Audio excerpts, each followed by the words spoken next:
Shakib Khan the megastar Shakib খানের upcoming cinema কি আসতে চলেছে? দরদ। ইয়েস, দরদ কিন্তু দ্বিগুণ ব্যবসা করতে চলেছে। ইয়েস, দরদ দ্বিগুণ ব্যবসা করতে চলেছে। কার? তুফানের। এটা কি সত্যি কথা? দেখো, এটা আমার একটা ধারণা বলতে পারো, আমি সেটার যথেষ্ট রিজন দেওয়ার চেষ্টা করব।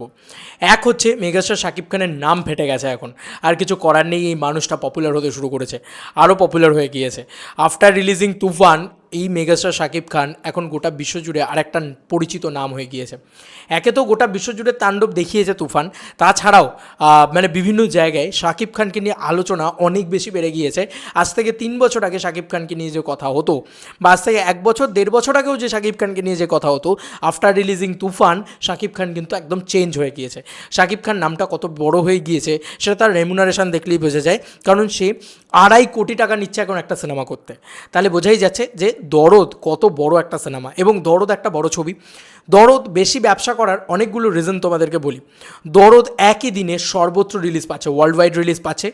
ইন্ডিয়াতে pan India first pan India project এটা শাকিব খানের। 6টা ভাষায় রিলিজ করছে দরদ, ফাটিয়ে প্রমোশন হবে। দরদ সিনেমাটা ভালো হবে, টিজারটা প্রশংসিত হয়েছে, এবং সর্বত্র মেগাস্টার শাকিব খানকে নিয়ে একটা আলাদাই ক্রেজ বাজ, আমি যেটা বললাম সেটা তো রয়েছে। তুফান যে বিজনেসটা করেছে, সেই বিজনেসটা কিন্তু ইন্ডিয়া বক্স অফিসে খুব একটা ভালো হয়নি। ইন্ডিয়া বক্স অফিসে ভালো বক্স অফিস আসবে দরদের ক্ষেত্রে। কেন বলছি? তুফানের থেকে তো 10 গুণ বেশি বক্স অফিস কালেকশন আসবে, কারণ শুধুমাত্র ওয়েস্ট বেঙ্গল নয় বন্ধুরা, এখানে কিন্তু জুড়বে প্যান ইন্ডিয়া। ইয়েস বন্ধুরা, তোমরা ঠিকই শুনছো, প্যান ইন্ডিয়া বক্স অফিসটা কিন্তু জুড়বে বন্ধুরা। মুম্বাই হোক, দিল্লি হোক, তারপরে এই যে জায়গাগুলো রয়েছে, যেখানে হায়দ্রাবাদ হোক, এই সব জায়গায় না সিনেমা দেখার প্রবণতাটা বেশি। বিশেষ করে হায়দ্রাবাদে সিনেমা দেখার প্রবণতা প্রচণ্ড বেশি। সেখান থেকে একটা হিউজ ক্রেজ কিন্তু দরদের ক্ষেত্রে তৈরি হবে। আরও একটা পজিটিভ দিক হচ্ছে, দরদের আশেপাশে কোনো সিনেমা থাকবে না, শুধুমাত্র দরদই থাকবে। যদিও মেগাস্টার শাকিব খানের সিনেমা মানেই বাংলাদেশে আর কোনো সিনেমা সেখানে টিকতেই পারে না, কিন্তু তারপরেও সেটা কিন্তু মানে এটা একদম ফ্রি রান পাবে। যে 2 লাখ টাকাও অন্য কোনো ছবি বিজনেস করতে পারতো, সেই বিজনেসটাও কিন্তু মেগাস্টার শাকিব খান টেনে নিলেন। সমস্ত হল মেগাস্টার শাকিব খানের জন্য শুধু ওই টাইমটাতে আফটার ঈদ রিলিজ খুলবে আর কি, বোঝা যাচ্ছে সেটা। এবং তোমাদেরকে বলে রাখি যে এটা কিন্তু ভয়ঙ্করতর হতে চলেছে এই নাম্বারটা।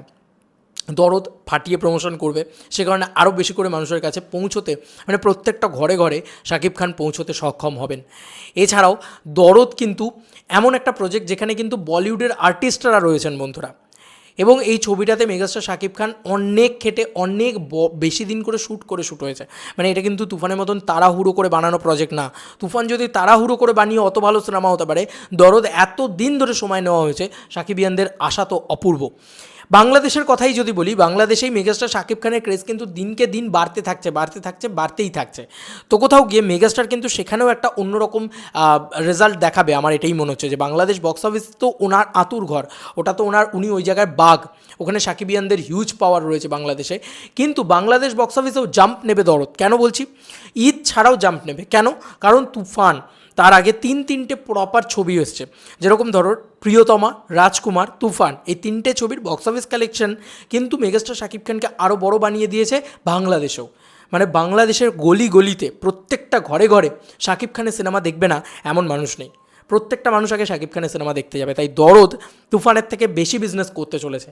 আমার মনে হয় কিছুটা হলেও বেশি বিজনেস করবে। ওয়ার্ল্ড ওয়াইডের কথাও বলছি, আর ওয়ার্ল্ড ওয়াইড এই নামটা পপুলার হচ্ছে। গ্লোবাল সুপারস্টার আরও বেশি গ্লোবালি হচ্ছে, বাংলার প্রথম গ্লোবাল সুপারস্টার যে এতটা বেশি করে গ্লোবালি পপুলার হচ্ছে।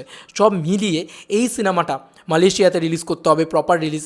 অনন্য মামুন যেভাবে বলেছেন যে আসামে রিলিজ হওয়া দরকার, আসামে প্রচুর সাকিবিয়ান বাহিনী রয়েছে, আমিও কমেন্টস পাই প্রচুর, তো সেখান থেকেও একটা কালেকশন আসবে।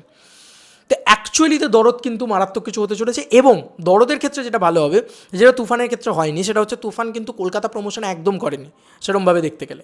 কিন্তু দরদের ক্ষেত্রে যদি এখানকার ইউটিউবারদেরকে বিশেষ করে দেওয়া হয়, ইন্টারভিউ দেওয়া হয় মেগাস্টার শাকিব খানের, বা একটা প্রপারলি একটা সেট আপ করে সুন্দরভাবে করা হয়, পুরো বিষয়টা ভালো করে ইভেন্ট করা হয়, শাকিব খান যদি এখানে এসে ইভেন্ট করেন, মানুষের সাথে ইন্টারাকশন করেন, আরও বেশি মানুষ কিন্তু কানেক্ট হবে। কারণ শাকিব খান আলটিমেটলি দ্য ভালো মানুষ, এইটা হচ্ছে সবথেকে বড় কথা। শাকিব খান কিন্তু দিনের শেষে খুব ভালো একজন মানুষ, খুব ভদ্র একজন মানুষ, কোনো ব্যাড ম্যানার্স ব্যাড বিহেভিয়ার্স তিনি করেন না বলে তাকে অ্যাকসেপ্ট করে নেওয়া খুব ইজি যে কোনো কারোর জন্য।